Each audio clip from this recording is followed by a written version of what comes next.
नमस्कार, मी स्नेहल गरपणकर. तारा न्यूज मध्ये आपल्या सगळ्यांचं स्वागत. तर पाहूया ती आजची विशेष बातमी. मौजे साजनी तालुका हातकणंगले येथील जमिनीचे वेगवेगळ्या कारणासाठी 2 वेळा संपादन झाल्याने आता फक्त 700 एकर जमीन ओलिताखाली आहे. शक्तीपीठ महामार्गामुळे पुन्हा जमिनीचे संपादन तसेच विहिरी, कूपनलिका, नदीवरील पाण्याचे स्रोत संपणार आहेत.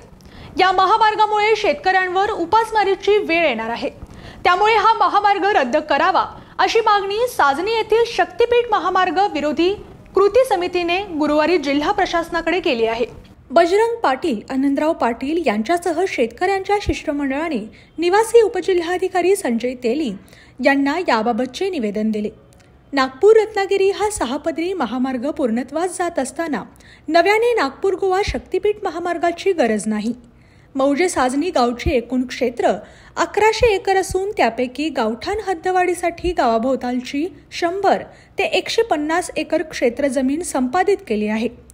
तसेच यापूर्वीच औद्योगिकरणासाठी वेगवेगळ्या संस्था व खाजगी मालकांनी जमिनी संपादित केल्या आहेत. त्यामुळे 1100 एकरपैकी 300 ते 400 एकर क्षेत्र कमी झाले आहे.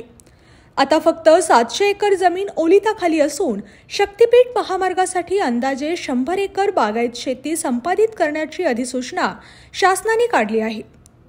तर ही होती आजची विशेष बातमी. पाहत रहा तारा न्यूज. धन्यवाद.